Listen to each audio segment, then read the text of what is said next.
जय हिंद साथियों। Honourable press के मेंबरान और हमारे साथी विनीत जी, कर्नल प्रदेशी, कर्नल प्रमोद कुमार जी और बाकी हमारे जितने भी साथी यहाँ पे हैं, सबका स्वागत और धन्यवाद। साथियों, देश बड़ी गंभीर परिस्थितियों से गुजर रहा है और जैसे ही युवा, महिलाएं, सारे वर्ग परेशान हैं, उसी तरह से हमारे देश के सैनिक, देश के पूर्व सैनिक, उनके परिवार, वो मोदी साहब की मार झेल रहे हैं। मोदी साहब का झूठा राष्ट्रवाद, झूठा देश प्रेम और झूठा सेना का प्रेम ये देश को गलत दिखा रहा है।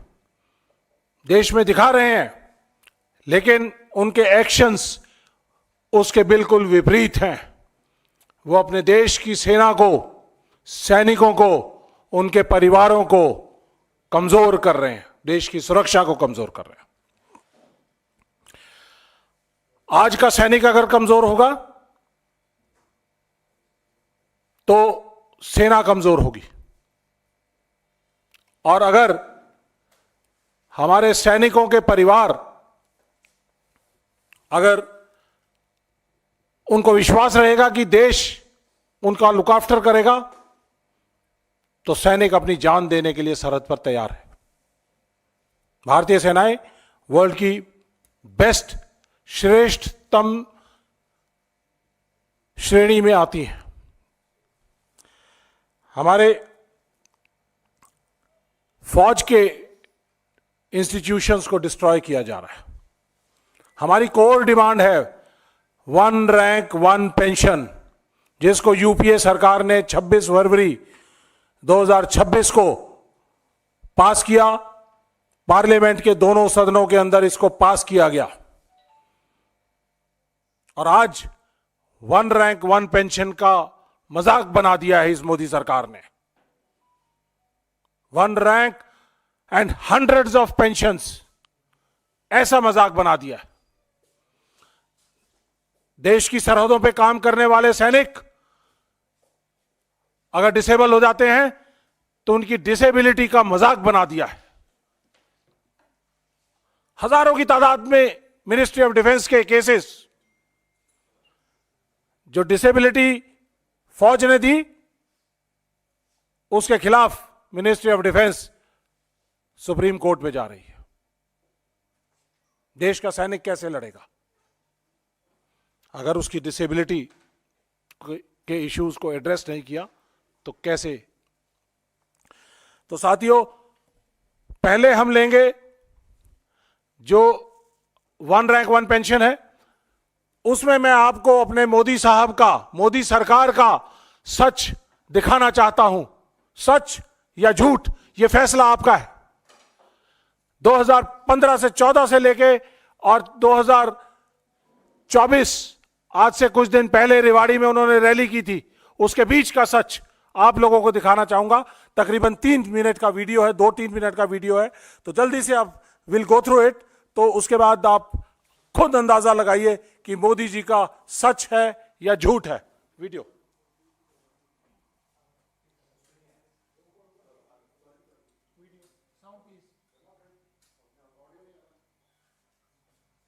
कई दशकों से हर सरकार से मांग कर रहे थे 1 रैंक 1 पेंशन। ये सरकार आने के बाद हमने वादा किया था कि हम 1 रैंक 1 पेंशन लागू करेंगे, और मैं आज मेरे वीर जवानों के सामने सर झुका करके इस वादा हमने पूरा कर दिया। आज मैं संतोष की अनुभूति कर 5,500 करोड़ रुपया वितरित हो चुके हैं। जब मैंने हिसाब लगाया तो फौज को 1 रैंक 1 पेंशन का पैसा अगर देना है तो 12,000 करोड़ रुपया चाहिए। 12,000 करोड़। ये फौज के जवानों के साथ धोखा है कि नहीं है? फौज के जवानों के साथ धोखा है कि नहीं है? अगर उनको देना था तो 12,000 करोड़ रुपए का प्रबंध करना चाहिए था कि नहीं करना चाहिए था? हमने किया। और भाइयों बहनों, हमने वन रैंक वन पेंशन लागू कर दिया। 4 किस्त में पैसा देना तय कर लिया। अब तक 6,500 करोड़ रुपए हम दे चुके हैं।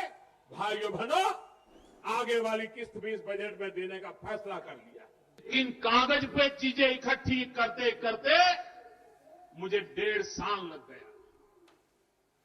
सब बिखरा पड़ा था। पूर्व सैनिकों के नामों का ठिकाना नहीं मिल रहा था। संख्या सही नहीं मिल रही थी। मैं हैरान था। देश के लिए मरने मिटने वाले फौजियों के लिए सरकार के पास सब बिखरा पड़ा था। मैंने वादा किया, मैं वादा पूरा करना चाहता हूं, लेकिन सरकार की तिजोरी में इतनी ताकत नहीं है कि एक साथ 12,000 करोड़ रुपए निकाल दें। ये लोग तो 500 करोड़ की बात करके चले, मान लेंगे। भाइयों बहनों, ये निवृत्त फौजियों की ताकत थी कि मैंने निर्णय कर लिया और अब तक 4 किस्त दे चुका हूं। 10,700 करोड़ रुपया उनके खाते में जमा हो गए हैं और बाकी किस्त भी पहुंचने वाला है। ऐसा ही एक संकल्प मैंने आपके सामने किया था वन रैंक वन पेंशन को लेकर के, कि वन रैंक वन पेंशन न सिर्फ लागू हो चुका है, बल्कि अब तक 35,000 करोड़ रुपए हमारी सरकार द्वारा वितरित किए जा चुके हैं। राजस्थान के मेरे वीर भाई और बहनों, मोदी ने अपने सैनिक परिवारों को वन रैंक वन पेंशन इसकी गारंटी दी थी। हमने अब तक 70,000 करोड़ रुपए वन रैंक वन पेंशन के तहत हमारे सेना के जवानों को मिल चुके हैं। यही रेवाड़ी में मैंने पूर्व सैनिकों को वन रैंक वन पेंशन लागू करने की गारंटी दी थी। रेवाड़ी की वीर धरा से लिया गया वो संकल्प मैंने आपके आशीर्वाद से पूरा किया। अभी तक ओआरओपी के तहत वन रैंक वन पेंशन के तहत पूर्व सैनिकों को करीब करीब 1 लाख करोड़ रुपए मिल चुके हैं। हम जानते हैं ग्राफ साथियों, इकोनॉमी किस तरह से ग्रो होती है मोदी साहब ने सिखा दिया है सबको। इस हिसाब से मेरे ख्याल से 5 ट्रिलियन की बात करते हैं, ये हो सकता है 15-20 ट्रिलियन तक हो सकता है 1 साल के अंदर पहुंच जाएंगे। यह है मेरे मोदी साहब का, मेरे प्रधानमंत्री जी का सच या झूठ, यह फैसला आपको करना है। यह ग्राफ मैं आपको बताना चाहूंगा कि 2014 के अंदर जब हमने वन रैंक वन पेंशन की लड़ाई लड़ रहे थे तो पूरा मसौदा तैयार किया गया। टोटल खर्चा इसके ऊपर 8,300 करोड़ रुपए आना था। 2015 में जब इसको इंप्लीमेंट किया गया मोदी सरकार द्वारा, तो इसके बहुत सारे पहलू जो है वो हटा दिए गए और 5,300 करोड़ टोटल आउटले जो है वो पास किया गया। उसके बाद 2017 में, 18 में, 19 में ये बढ़कर 2019 में बढ़कर ये तब तक टोटल सिर्फ 17,000 करोड़ के आसपास होना चाहिए था। और OROP 2 आने के बाद ये ज्यादा से ज्यादा 23,000 करोड़ रुपया होना चाहिए था। ये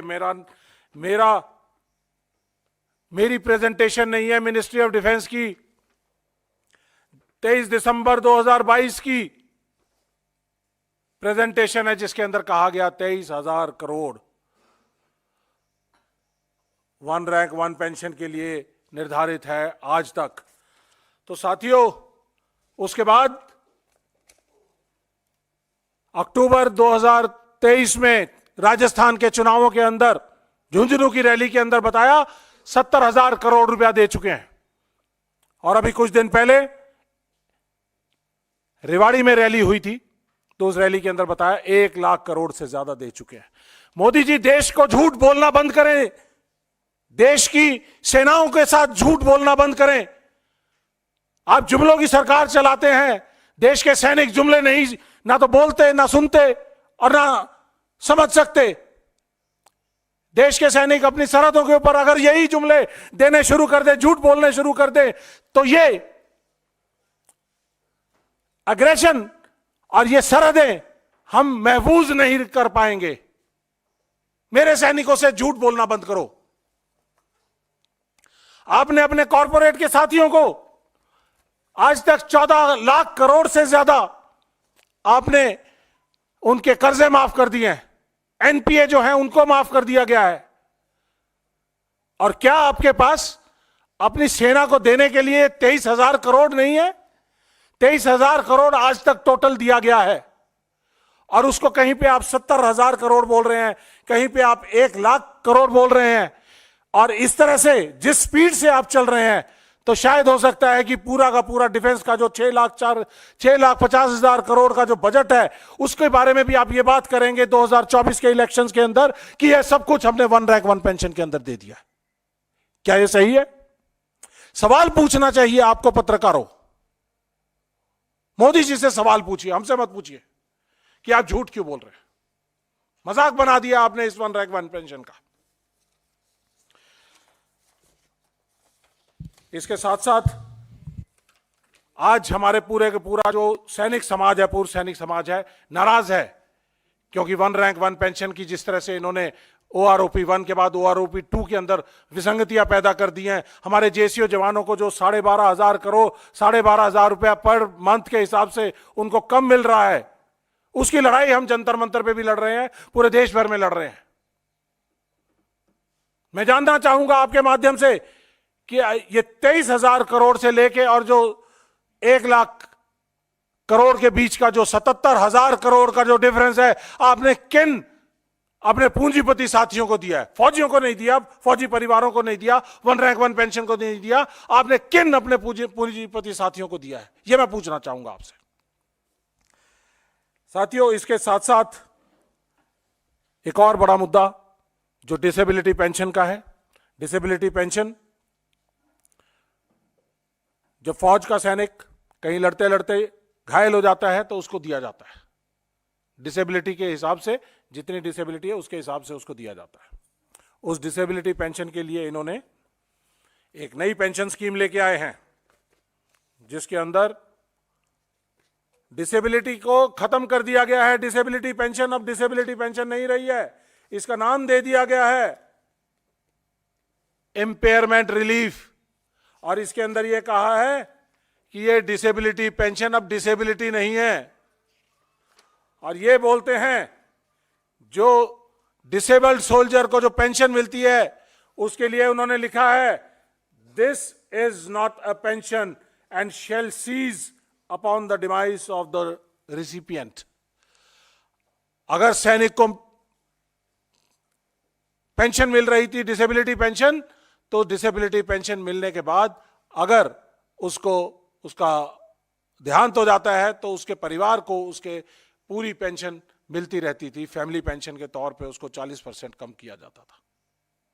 लेकिन आज उसको ये डिसेबिलिटी पेंशन का जो पोर्शन है वो 0 हो जाएगा।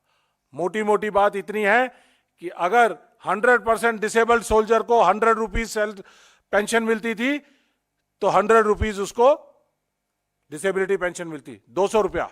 और जैसे ही उसका देहांत हुआ तो यह पेंशन 200 रुपए से घट के सिर्फ 50 रुपए मात्र रह जाएगी।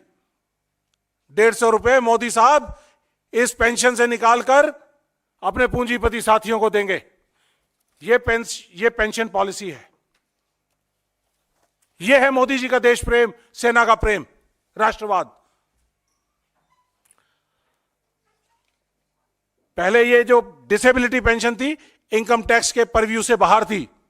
अब क्योंकि ये डिसेबिलिटी पेंशन ना रह के इंपेयरमेंट रिलीफ है, तो ये इनकम टैक्स के दायरे में भी आ गई।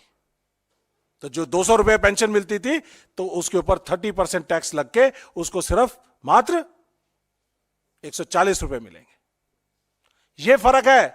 ये जो आंकड़ों का हेर फेर मोदी सरकार कर रही है देश के सैनिकों के साथ, इसका कितना आउटले है? टोटल आउटले सिर्फ 4000 करोड़। मोदी जी 14 लाख करोड़ एनपीए में आप माफ कर सकते हैं अपने सैनिकों को, पूर्व सैनिकों को जिन्होंने लड़ते लड़ते घायल हुए हैं, उनको 4000 करोड़ नहीं दे सकते?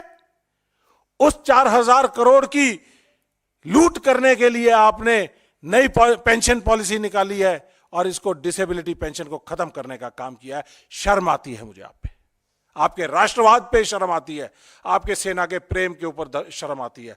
आपको कोई अधिकार नहीं कि आप सियाचिन में जाकर, कारगिल में जाकर, दराज में जाकर हमारे सैनिकों के साथ होली और दिवाली मनाएं।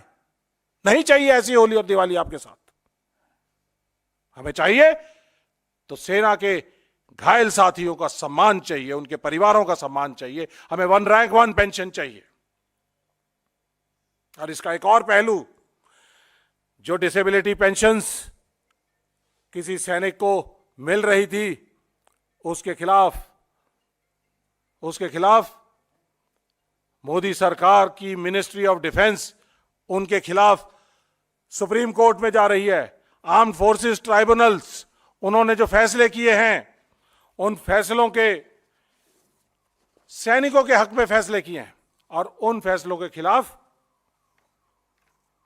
पीआईएल अभी दायर की गई है। ऐसी ही पीआईएल पहले 2019 में भी दायर की हुई थी। और 2019 के अंदर इलेक्शंस, क्योंकि जनरल इलेक्शंस आ रहे थे, तो उस समय पर मोदी जी ने इसका संज्ञान लेते हुए वो सारे के सारे केसेस सुप्रीम कोर्ट से विड्रॉ कर दिए।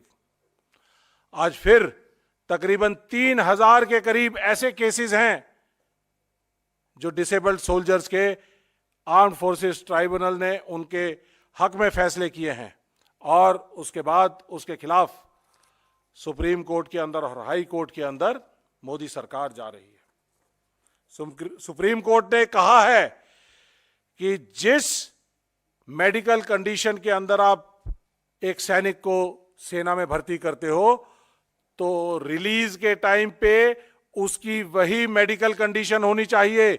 उसके तहत अगर उसकी कोई भी मेडिकल कंडीशंस में फर्क होता है तो वो सेना के स्ट्रेस, स्ट्रेन, लड़ाई और सब चीजों को संज्ञान में लेते हुए वो सैनिक की डिसेबिलिटी मानी जाए।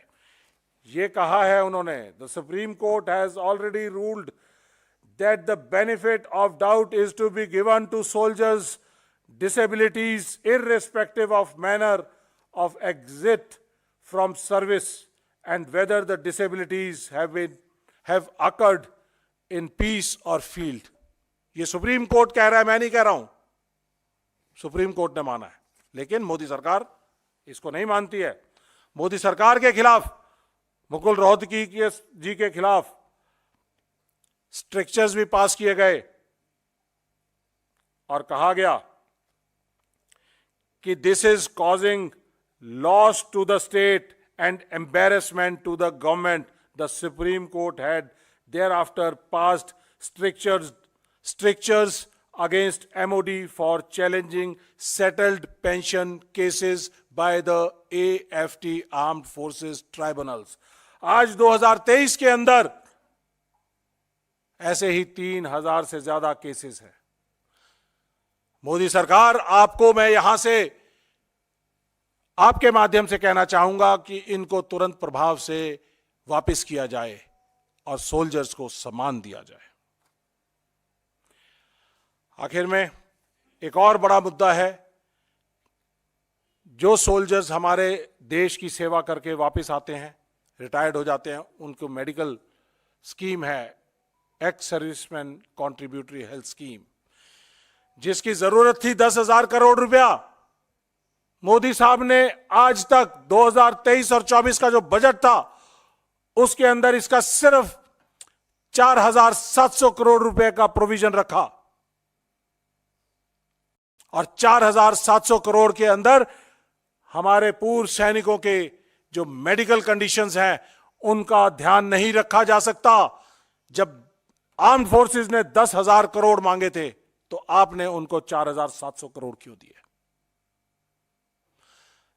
जितने भी एम्पेनल्ड हॉस्पिटल्स हैं वो हमारे पूर्व सैनिकों की मेडिकल फैसिलिटीज नहीं दे पा रहे हैं। उनके 6,000 करोड़ के बिल लंबित हैं, और जब पूर्व सैनिक वहां पर अपनी रख रखाव के लिए, अपनी हेल्थ कंडीशंस के लिए जाता है तो उसको वापस कर दिया जाता है कि अभी सरकार ने पैसे नहीं दिए हैं तो इसलिए आपका इलाज हम नहीं करेंगे। पहले सरकार को बोलिए कि पैसे दें तब हम आपका इलाज करेंगे। क्या आप अपने पूर्व सैनिकों के साथ ऐसा व्यवहार बर्दाश्त करेंगे? मेरे ख्याल से नहीं करेंगे। देश के पूर्व सैनिकों ने अपना यूथ दिया है देश को। आज कोई 70 साल का, 80 साल का, 90 साल का है, उसका ध्यान रखना, उसका इलाज करना, उसकी हेल्थ कंडीशंस का संज्ञान लेना, ये देश की जिम्मेदारी है बुनियादी तौर पे। और देश की बुनियादी आप लोग टैक्स दे रहे हैं, लेकिन मोदी साहब इस पैसे को साइफन आउट करके अपने साथियों को, पूंजीपति साथियों को दे रहे हैं। लेकिन देश के पूर्व सैनिकों के इलाज में जो पैसा चाहिए वो नहीं दे पा रहे हैं। तो इसमें मोदी सरकार से कहना चाहूंगा कि जल्द से जल्द, आपके पास 10-12 दिन बचे हैं, जल्द से जल्द ये 6,000 करोड़ रुपए दीजिए ताकि हमारे पूर्व सैनिकों का इलाज हो सके, हॉस्पिटल्स की लायबिलिटीज को खत्म किया जा सके। और नहीं कर सकते हैं तो आपको सत्ता में बने रहने का कोई अधिकार नहीं है। आप नहीं कर सकते तो कांग्रेस सरकार आने को तैयार है, इंडिया गठबंधन आने को तैयार है। 2024 में आपका जाना तय है और कांग्रेस और इंडिया गठबंधन का आना भी तय है। और मोदी जी, आपको याद दिलाना चाहूंगा, एक संज्ञान के माध्यम से रामधारी सिंह दिनकर जी ने अपनी रचना रश्मि रथी के अंदर कहा था, जब श्री कृष्ण पांडवों के लिए 5 गांव मांगने गए थे कि महाभारत का युद्ध ना हो, लेकिन दुर्योधन वो भी दे ना सका। मोदी जी, आज पूर्व सैनिक आपसे अपनी सही असली वाली 1 रैंक 1 पेंशन जो यूपीए सरकार ने 26 फरवरी 2014 को दोनों ही लोकसभा और राज्यसभा में पास करवा कर दी थी, हमें वो 1 रैंक 1 पेंशन चाहिए। हमें कोई भी विसंगति 1 रैंक 1 पेंशन की नहीं चाहिए। हमें समान एमएसपी सभी जवान, ऑफिसर और जेसीओ की चाहिए। हमें डिसेबिलिटी पेंशन जो पहले थी वो डिसेबिलिटी पेंशन चाहिए। आपकी ये इंपेयरमेंट रिलीफ नहीं चाहिए। हमें देश के पूर्व सैनिकों के इलाज के लिए जो 10,000 करोड़ रुपए का आउटले था वो पूरा का पूरा चाहिए ताकि उनका इलाज किया जा सके। और अगर नहीं दे पाएंगे तो पूर्व सैनिकों ने और देश की जनता ने फैसला कर लिया है कि आपको 2024 में चलता करेंगे। मैं सिर्फ यही कहूंगा, रामधारी सिंह दिनकर जी की रचना में जैसा उन्होंने कहा था, जब नाश मनुज पर छाता है तो पहले विवेक मर जाता है। दुर्योधन वह भी दे ना सका, आशीष समाज की ले ना सका। मैं ये पैरेलल्स ड्रॉ करना चाहता हूं कि मोदी जी वो भी दे ना सके, आशीष समाज की ले ना सके, उल्टे हरि को बांधने चले, जो था असाध्य उसको साधने चले। जब नाश मनुज पर छाता है तो पहले विवेक मर जाता है। अपना विवेक जगाइए मोदी जी, वरना पूर्व सैनिक समाज 1 करोड़ 16 लाख लोगों का जो परिवार है वो आपको यहां से चलता करने के लिए तैयार है। धन्यवाद। सवाल जी। Thank you very much. आपके जो सवाल हों इसी इशू पे, रिक्वेस्ट ये है कि इसी मुद्दे पर जो भी सवाल हों उनका कर्नल रोहित चौधरी जवाब देंगे। Yes, we have taken up issues. हमारी मल्टीपल ऑर्गेनाइजेशंस हैं, इंडियन एक्स सर्विसमैन मूवमेंट ने, मेरे पास अभी लेटर्स यहाँ नहीं है, लेकिन हमने पूरा अपना 14 पॉइंट का हमने डिमांड्स जो हैं वो मिनिस्ट्री ऑफ डिफेंस को दिया है। Directorate of ex serviceman welfare DESW, उनके साथ मीटिंग्स हो चुकी हैं, सब बात मान रहे हैं, लेकिन देने को तैयार नहीं है। मिनिस्ट्री ऑफ डिफेंस आगे ले जाती है, सेना बार बार कह रही है। सेना ने ये पॉइंट सितंबर 2023 में जो आर्मी कमांडर्स कॉन्फ्रेंस थी उसके अंदर ये बड़ा पॉइंट था, और भी बहुत सारी चीजें थी, लेकिन ये भी एक पॉइंट था। इसको उन्होंने संज्ञान नहीं लिया, भेजा हुआ है, लेकिन मोदी साहब के पास फुर्सत नहीं है कि सेना के बारे में बात कर सके या सेना को दे सके।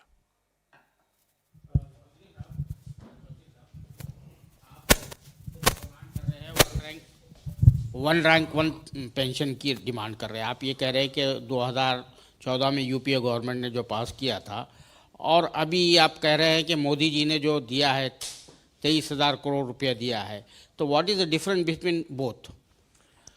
देखिए, वन रैंक वन पेंशन का बड़ा सिंपल सा डेफिनेशन है।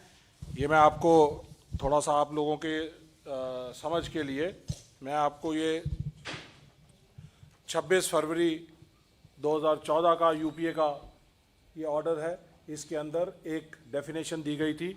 वन रैंक वन पेंशन बड़ा सिंपल, समान रैंक, समान लेंथ ऑफ सर्विस, समान पेंशन, चाहे वो कभी भी रिटायर हुआ हो या आगे कभी रिटायर होगा, सबकी सेम पेंशन, ये माना गया।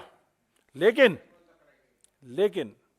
ये क्राइटेरिया, अगर ये माना, ये इंप्लीमेंटेशन ऐसे होती तो आज कोई भी विसंगति पैदा नहीं होती, लेकिन उन्होंने उसको इस तरह से ना देकर वन रैंक वन पेंशन की जगह वन टाइम एनहेंसमेंट दी है, जो 2014 में हुई। 2014 में जो डिमांड कर रहे थे, टोटल आउटले था 8,300 करोड़ का। जब नवंबर 2015 में ऑर्डर निकाला तो उसके अंदर इसको रिड्यूस कर दिया गया 5,300 करोड़ में, तो 3,000 करोड़ गायब हुए। तो कहीं ना कहीं तो फर्क हुआ। उसके अंदर यह कहा गया कि जो वॉलंटरी रिटायरमेंट आते हैं तो उन लोगों को इससे वन रैंक वन पेंशन से दूर रखा जाएगा। क्यों? फौज में पेंशनधारी तभी बनता है जब उसकी 20 साल की सर्विस हो जाती है। अफसर जवान 15 साल की सर्विस हो जाती है, तब उसको पेंशन मिलती है। हमारे यहां कोई सिस्टम नहीं है वॉलंटरी रिटायरमेंट का। पूर्व सैनिक वो तभी बनता है जब 15 साल उसके पूरे हो जाते हैं, पेंशनधारी बन जाता है। तो उसको क्यों महरूम रखा गया? तो ये बहुत सारी चीजें हैं। इन्होंने लगातार, हम इस बात को उठा रहे हैं, 2019 के अंदर इसकी इक्वलाइजेशन की गई। वन रैंक वन पेंशन के हिसाब से हर साल इसकी इक्वलाइजेशन होती है, लेकिन जब इक्वलाइजेशन अब 5 साल में करोगे तो 5 साल में हर साल 12 महीने रिटायरमेंट्स होती हैं। हर एक की अपनी अपनी अलग अलग पेंशन होगी। 12 गुना 5 60 पेंशन एक रैंक की, और अलग अलग सर्विस हुई तो कितना कॉम्बिनेशन, अगर परमिटेशन कॉम्बिनेशन अगर बनाना चाहे तो हजारों तरह की पेंशन बन गई। तो ये फर्क है। हमारा सिर्फ सवाल ये है कि आप देश से और देश के सैनिकों से झूठ नहीं बोल सकते। आपने 1 लाख करोड़ कैसे बनाया जब 2022 के अंदर टोटल आउटले अभी तक का 23,000 करोड़ था? कोई बात नहीं, ठीक है। तो ये सब 23,000 करोड़ था, तो आज उसको 1 लाख करोड़ कैसे बना दिया? मैं सवाल सिर्फ एक पूछना चाहूंगा कि 70,000 करोड़ अगर अक्टूबर 2023 में था, तो आज 3 महीने के अंदर वो 1 लाख करोड़ कैसे हो गया? 30,000 करोड़ कहां बढ़े? इतनी स्पीड से तो मोदी साहब, मेरे ख्याल से अगर हम 10 साल की जीडीपी लगाएं तो 10 साल की जीडीपी भी नहीं बढ़ सकती है। ग्रोथ रेट कितना? 33%। जीडीपी का ग्रोथ रेट क्या है? 6%। तो आप 33% तो 3 महीने में बढ़ा गए। तो क्या किसको बेवकूफ बना रहे मोदी जी? दिखता है सबको, सबको समझ आता है। आप लोग पत्रकार बंधु हैं, बताइए। Thank you very much.